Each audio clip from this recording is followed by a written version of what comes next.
Welcome to my Pirkei Avot shiur. It's a pleasure to have you back. We're going to look at Mishnah Yud Beis in Perek Beis, the 12th Mishnah of the second Perek of Pirkei Avot. Rabbi Yose Rabbi Yose was a Kohen. Rabbi Yose was one of the great Tanoim. Do you know what he was known for? He was known for his tzidkus. He was known for his righteousness. He wasn't necessarily the most practical person. He may have been very practical. That's not what he was known for. He wasn't known because he was a great orator. He may have been a great orator. That's not what he was known for. He was known for being a tzaddik. He was known for being a very, very righteous individual. He was exceptionally righteous. He always strove for truth. He excelled in the Maila of Chasidus. Today we always think of Hasidim as people who wear shtreimel and bekisher, but that's not what it means in the context of the Talmud. A Chassid is somebody who wants to do more than is expected of him. That was Rabbi Yose. He epitomized this concept of doing hatov v'hayosha and lifnim mishuras hadin. That was the type of person he was. And why did he do it? Because he loved Hashem. He loved his faith. He loved the people of his faith. And he loved the world. He was positive. And he knew that in order to be the best human being, it's not good enough just to do that which you have to do. You have to do more than you have to do. You have to do something which is greater than who you are as an individual or within the community that you belong to. You have to make sure that you excel and that you have surprised people with how perfect your execution of whatever it is, the task that you are doing. And he was known as a chassid. So we're going to say three things in this Mishnah that kind of summarize the type of person that Rabbi Yose was. Yehi mamayin chaverach chaviv alecha keshelach. Your friend's mamayin. What is mamayin? Do you know what the word mamayin means? The word mamayin means, in English, we usually refer to it as money or cash. But mamayin is not just mamayin in terms of cash. It's physical, material possessions. The things that belong to others should be as precious to you as the things that belong to you. Everybody has the things that they are their things. You have your clothes, you have your car, you have your books, you have your plates, you have your silverware, you have your house, you have all the things that you consider to be yours. And if you came out of shul one morning and you saw that somebody was kicking your car and denting your car, you'd run to the car and you'd say, "Excuse me, sir, what do you think you're doing? You're kicking my car, you're damaging my car. Can I have your name? Can I have your number?" You want to make sure that your possessions are well taken care of. Now, imagine you saw somebody kicking someone else's car. Oh, well, maybe you'd say, "Oh, listen, I don't need to get involved. It's not my problem. Somebody else, the person who that car belongs to, can worry about that. It's not my issue. I don't want to get into a fight." Says Rabbi Yose HaKohen, Yehi mamayin chaverach chaviv alecha keshelach. Why is it that you only get offended, upset, concerned, disturbed when it's your things that are being destroyed, but when it's other people's things that are getting destroyed, you're not bothered? No, says Rabbi Yose. If you want to be a good person, if you want to be true to who you need to be, make sure that everybody's possession have the same value to you as your own possessions. It is essential, it is important, and don't dismiss it. Now, you may think to yourself, I know people who don't really care about their possessions. They're not so bothered if somebody's kicking their car when they come out of shul. And you may think to yourself, okay, so for such people, they don't need to care if other people's possessions are being disturbed and destroyed either. So we have a wonderful anecdote. It's a vignette in the Torah. Do you remember that Yaakov Avinu, when he was faced with the imminent threat from Esau, his brother, who he thought was about to kill him, Vayishlach Yaakov Malochim, do you remember that parsha where Yaakov prepared himself in anticipation of meeting Esau for the first time? In so many years, decades, he hadn't seen his brother, and the last time he saw him, his brother had said, "I'm going to kill you." And then he went over the Maver Yabok, he went over the stream to fetch a few little bits and pieces that he'd left behind. You know what the Mefarshim say? Why did he need to fetch those things? They weren't really valuable. It was a few bits and pieces he'd left behind, a bit of crockery, a bit of cutlery, a few boxes of things that if he would have left them behind, I'm sure he could have found them wherever he was going. He didn't really need them. The Mefarshim say there's no such thing. If Hashem gives you a possession, you must value it. If Hashem gives you something, don't say it's not important. I don't care what happens to it. What are you talking about? Hashem gave you a gift. You merited to have this material possession in this world. That must be the will of God. And if it's the will of God, you must make sure to take care of it.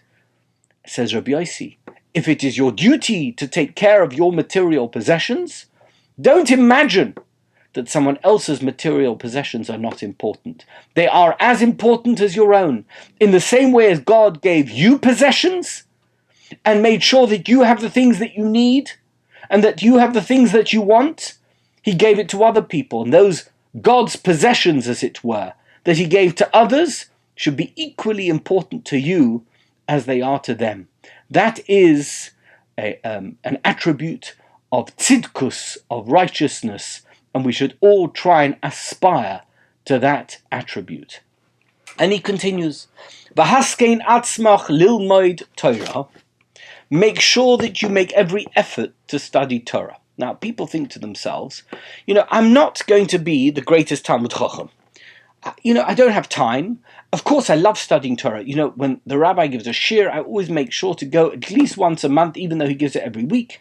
And I open a page of Chumash and sometimes Gemara, and I've looked inside. I once read a book by Art Scroll, and next week I heard there's a fantastic book coming out. I know someone who's going to buy it. I might borrow it from them and read it if I've got time, and if I don't, I'll read it next year. And they think that is the extent of the effort that they need to put in to studying Torah and to be immersed in Torah.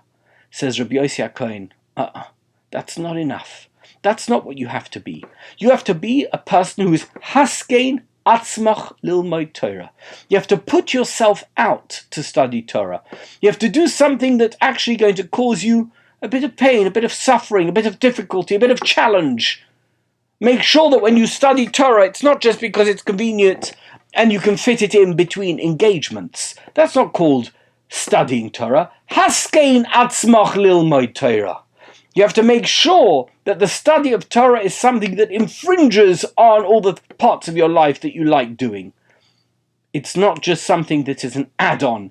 It's not a hobby for you when it is convenient. It has to be something that is front and center of your life, even if it means making sacrifices. Why? She'eino Yerusha loch. There's no such thing as a person who's inherited Torah. Somebody might say, do you know, I don't need to study Torah so much. Do you know why? My father's a Talmud Chacham. And my grandfather was one of the biggest rabbis. Do you know, I'm descended from some of the greatest rabbis of all time. By the way, that's not good enough. It's not good enough to be descended from a rabbi, because that doesn't make you a rabbi. And it's not good enough to be descended from somebody who's studied a lot and knows a lot, because it means you know nothing unless you've studied it as well. Says Rabbi Yose HaKohen, She'eino Yerusha loch. The ability of a person to be a Talmud Chacham has nothing whatsoever to do with the fact that they were born into a home where there was study of Torah. It requires your own personal investment. It requires you to make the effort that you need to make in order to be the Torah scholar that you need to be, based on what you have learned and what you have studied and what you know. The fact that there's somebody in your home who may be very knowledgeable in Torah, that's not an excuse for you to say, it's not for me, I haven't got time, but it's okay because I can always knock on their door and they'll have the answer. It's not good enough. You need to have the answer. You need to be the scholar. I remember we're going to come to it when we study it here in Pirkei Avot. Aseh lecha rav. I think we did it already. Aseh lecha rav. You should make a rav for yourself. I remember Rabbi Shlomo Carlebach once told me, Aseh lecha rav. Make yourself I say lecha, to you, yourself. Make yourself into a Rav. Make yourself into somebody who's knowledgeable and informed and has put in the effort. Do you know the 10,000 hour rule? Have you ever heard of the 10,000 hour rule? If you want to be an expert at anything, make sure that you've invested at least 10,000 hours of your life into it. Why 10,000 hours? Look it up, you can Google it. 10,000 hours because the average working year is 2,000 hours. If you invest 5 full working years into a particular subject, you will become an expert. You will own it. You must own Torah. Says Rabbi Yose, become a 10,000 hour Torah person. Do you know how? Haskein atzmach lilmod Torah. Make sure that your time, all of your time that is available to you, that you're going to invest it in becoming a greater Torah scholar than you are at the moment. Eventually you will become a real Torah scholar. Until then, you'll be an aspiring Torah scholar. You'll be somebody who's associated with Torah scholarship. But it's important. Why? Because you don't inherit it. You don't drink it in with your mother's milk. And it's not something that you're just going to get by osmosis. It's not something you can pick up because it's a free gift in your cereal box. Torah is something that you have to work for, that you have to put effort into, and it's something that, unless you put effort into it, it will never come to you. And finally, v'chol ma'asecha yihu l'shem shamayim. I think that this possibly is the most important thing of all. You know, there's a lot of people who do a lot of good things, but they have so many other motivations. They have so many other distracting motivations when they do something. There's people who give charity because they want to be recognized as being very charitable. There's people who study Torah because they want people to say, you know, you're so fantastic. What a scholar you are. You know so much. There's people who dress nicely and who do nice things because they want people to say to them, you are fantastic. You look great. You are great. Do it l'shem shamayim. Do you know why you must be healthy? Because it gives you greater strength to be an Evet Hashem, to be a servant of God. The reason you must be fit and healthy is not because then people can point at you and say, look, there's a fit and healthy person. What a fantastic person. Look how great they look. Look how wonderful they are. That's not the reason. The reason is you should be a better person, better prepared to be an Evet Hashem. Do you know why you should be a Torah scholar? Not so that people can congratulate you or compliment you because you are so marvelous, but because that is your true avdus in terms of your relationship with God. You must be a Torah scholar because that's what God demands of you. That's what God expects of you. Now, it could be that if you are a Torah scholar, that people are going to say to you, you're marvelous, you're knowledgeable, it's fantastic. That's an add-on, it's an extra. But if that is your motivation, you're making a big mistake. This is true tzidkus. This is what Rabbi Yose is saying. And if you're a person who's charitable, who does good deeds, of course it's wonderful to be complimented. And by the way, it's a great thing that there are those who compliment others who do charitable work because it encourages those who are not necessarily motivated by the highest motives to give charity, and they perhaps wouldn't give charity if they weren't motivated by personal gain of some sort. However, Rabbi Yose is a tzaddik. He's somebody who is motivated because he wants to be a chassid, the malav chassidus of lifnim mishur sadin. He's not talking about of course, if you do a mitzvah, you've done the mitzvah. You've studied Torah, and that's something that you've done, and no one can take it away from you. You've given charity. Of course, you get the merit for giving charity, but if you want to do it properly, of course, Pirkei Avot is something that talks about Jewish ethics, the highest moral duty of a Jew is to be the best that they can be. How can I be the best way that I can be? I must be a person who does everything l'shem shamayim. I must work on myself that when I do something, even if I'm going to get credit for it, even if people are going to tell me I'm fantastic for having achieved this particular thing, nevertheless, my motivation, my aspiration, the reason I am doing it has to be l'shem shamayim. That is the legacy of Rabbi Yose HaKohen. That is the legacy here in Pirkei Avos of Rabbi Yose, teaching us how important it is to make sure that whatever we do l'shem shamayim. And these are the three things that Rabbi Yose teaches us. The first is Treat other people's possessions as if they are your own. The second thing is that you must study hard when you study Torah. Don't expect it to come to you simply because you are in an environment of Torah. You yourself have to make the effort if you're ever going to be knowledgeable in Torah, a Torah scholar. And finally, make sure that whatever you do, that your aspiration, underpins it.